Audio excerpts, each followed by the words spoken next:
Hey, what's up, Bradley? Hey, how you doing, Jared? I'm doing Radical. We're gonna play Mikey Shorts today. I heard about this game on the interwebs. Yeah, this is the game that that a couple of the people from our forums kind of banded together and made it, and it's their very first game ever. And man, I am very impressed with how well it got put together. So yeah, I saw it at what was that? Was that WWDC or GDC? Yeah, I think both actually. But. Yeah, both. I saw it recently. I was very impressed with the virtual controls, which actually don't suck. You are not a virtual controls fan, so it's pretty cool that you like them. Yeah, I mean, I don't like them in theory. I never do, right. But they actually work. The implementation isn't bad. They're very, very simplistic. But anyway, I have a blue face and antlers. I guess we'll get to that in a minute. But so the gist of this game is it's like a speedrunning game, first and foremost. So the clock doesn't actually start until you break that beginning little barrier there. And then throughout each level, there's these statues, which are little guys that you have to collect. And you have to collect them all before you can move on to the next section of the level. So everything's like split off into sections by those glowing barriers. So there's a little sense of, you have to explore and find these statues, although majority of the time they're pretty much not hard to find. Oh, and then here, spoiler alert, here's a secret passageway, and you can actually collect these golden shorts as like a bonus item. Nice. But there'll be false walls hidden throughout, and it's kind of cool. Each level has one of those to find too. So anyway, I'm just making my way. I'm not going too fast here, but no, it's terrible. Yeah. So there you go. So 49 seconds, not too hot. You can see over the side you get stars based on your completion time. I had already 3-starred this one earlier, but anyway, and yeah, let's try the next level here. So, what's with the statues? What's that? What's with the statues? Well, the story is something like aliens turn everyone into statues or something. I don't know. I tend not to pay attention to stuff. But yeah, you have to actually collect each of them before you can move on, which is kind of a cool thing. Are these little Goomba things the aliens? Again, I don't know. Should probably go back and look at the cutscenes a little bit more. But well, here's my commentary on that. If people are letting those things turn them into statues, maybe they deserve it, because it looks like they can't do much to you. If you can't avoid something that just floats back and forth and doesn't try and hurt you, then I don't know what to tell you. Yeah. But that's actually an interesting thing. There's not enemies in this game. Here, let's jump into the world 2 here. A little change of scenery. Oh, actually, I cleared it too early, but that pop-up was saying you can destroy those little robots. So they don't actually hurt you or anything. They're just floating around, and they can be used as platforms too. And sometimes you actually need to use them as a platform. Oh, interesting. But the trick here, I'll let you guys in on a little secret. You can actually kill these guys by sliding through them. See, he doesn't hurt you or anything like that. But if you slide through him, you'll kill him. And that's actually super important for getting speedrun times. So there's certain parts where it's much quicker to just blast through the little guy instead of trying to jump around him or avoid him. Right. And so the levels are designed in the way to really kind of take advantage of those sorts of things, like sliding under the low barriers like that, or killing the guys. See how much quicker it is to just blast through them. Right. So anyway, it's interesting because I've played a couple levels where I'm like, man, I didn't quite get the 3rd star, and then I'm like, oh wait, if I hit this one perfect section, and then I can make it in the right amount of time or whatever. But boom, son, 1:08. What? Terrible. Yeah. What? This is a terrible performance. Another one. Better than you could ever do. You refuse to do well at this game. Let's look at this is like a cave level. These are kind of cool. Let's take a look at one of these. But yeah, so Nice. Whoops. Nice. That was great. Oh, that's another thing. So if you die, the only way you can die is by falling off. But it just sets you back to a previously, a previous ledge or whatever. There's not strict. Yeah, there's not strict checkpoints or anything. But if you fall down, you're not going back to the beginning of the level or anything. I feel like it's the nature of the implementation of virtual controls. I think a lot of developers don't like it, but it's kind of interesting that we haven't seen a lot of speedrun games I mean, like my speed run was pretty good. Yeah. Right. This one feels a lot like that game. Cool.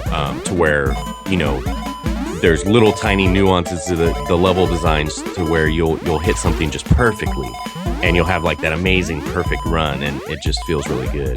Right. And that game's like this too. Yeah, I mean, like I just really like these kinds of games, surprisingly, and it's just weird that there's not more. Yeah, I always thought so too.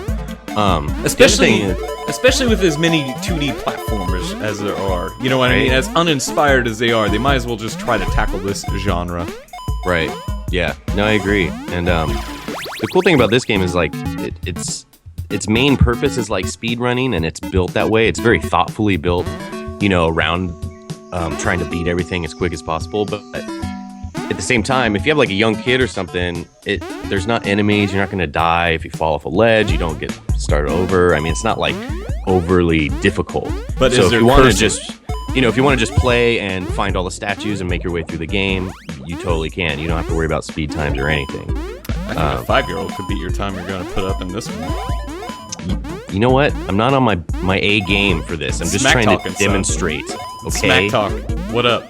This level is actually interesting because see how there's lots of like passageways. It seems like you can only go through ones that are like on the same level as you. So there's certain times where you'll get like kind of confused as to where to go, or you'll have to pick the right path to like make it through. Yeah, so interesting. Really impressed with how well the levels are designed in this game. Yeah, I wonder how they feel. I mean, this is their first project, right? Like, I wonder what kind of perspective they have on everything now. I don't know. I always think that's like such a hard part about making a game like this is like, where do you begin to design levels? But they seem to got a handle on it. There's a whole bunch of story levels, and then there's an entirely different challenge mode with like 48 more levels. It's pretty intense stuff, Brad. It sounds so anyway, let's check out the shop here, because this is like one of the coolest things about this game. There is so many different things you can use to like personalize your little character, and it's cool. You earn coins, or you collect coins just through playing. You can't buy them through in-app purchases or anything like that. You got to actually play and collect them. But everything's pretty much on the cheaper side, and you earn a lot just playing normally.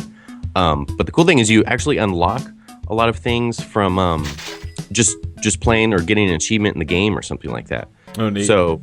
And then those come for free. So if you unlock something in the store, you can just go buy it for free. So you don't have to worry about the coins or whatever. Like, little gnome beard. But yeah, there's so many. Oh, see?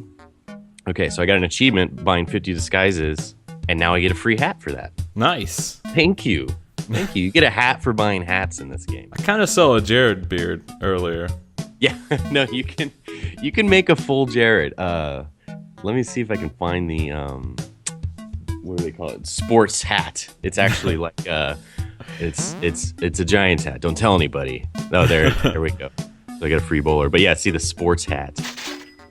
You may know I am constantly wearing a Giants hat and bunny ears. I wish you watched football, man. I want to talk sports with you someday. Well, it's dumb. All right, so baseball anyway. is dumb. So we got the Giants hat. Let's put the beard on. Let's shades. I wear shades a lot. Or maybe cross-eyed would be better. I don't think you're cross-eyed, bro. That's a little me, right? Like, yeah, I think cross-eyed actually fits you in this video game. I don't know why. So, look, slash. Nice. But anyway, one of the coolest things about this game is the random button. So you can just hit the button and it will just choose randomly from all the things you've unlocked so far. And you get like some pretty hilarious results with that. So there you go. That's like Ace Ventura hair right there. Like a unicorn duck bill, bunny ear monocle. Here, I guess I'll just rocker duck. I guess I'll just keep going until I find something good. Coonskin hat, helmet. Because there's Bieber hair. Bieber hair is pretty awesome. Let's keep going. Antlers again. We've been there. Crown. Ooh. Oh, there we go. duckbill face chef hat pirate patch. Great. Okay. That's a good combination. So anyway, so the story mode's pretty straightforward. You're collecting the statues and, the hidden shorts, or you also can get an award for collecting all the coins. And then there's this challenge mode. You see there's 6 worlds, 4 levels each for 24 levels total. Anyway. But the challenge mode is a little bit different in that there's not statues to worry about and it's not sectioned off. Overall, the levels are shorter, but this is really strictly like speed run only. So short levels and no statues, and you just try to blaze through it as quick as possible with your chef hat and duckbill and pirate patch on. So here we go. Oh, and the other thing is there's a lot more coins, so this is a good place to go if you want to like kind of build up your coin collection. But there's also a lot of multiple pathways, so you'll be playing through and you'll be alternate ways you can go, and one way might be quicker than I can't make this jump. One way might be quicker than the other, so through some experimentation you can kind of figure out the best path. But it's neat. So it actually, up in the top you can see the timer. It counts down, and when you finish is how many points you get, and then that's what bases if you get 3 stars or not. You gotta earn a certain amount of points. So some of these challenge levels have been tricky to get 3 stars on too. Like you really gotta perfectly make your way through the level. Especially if you're as terrible at this game as you are. It's gotta be horrible. You know what, Bradley? What? You know what? What?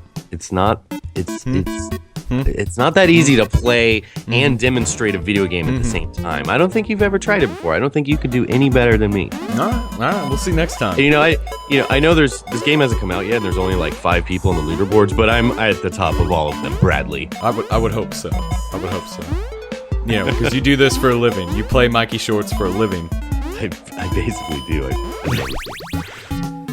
But anyway, it's I don't know. It's awesome, man. It's like it feels very simple. Like the controls themselves, it's like run, jump, slide. Like you don't have to worry about anything else, and it's just a very pure experience. You know what I mean? Right.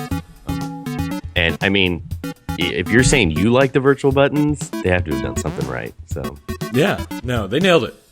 Yeah, definitely a very cool little game. Very impressive for a first release, and yeah, should be hitting tonight. Got a story mode levels, whole challenge mode, game center, the whole deal.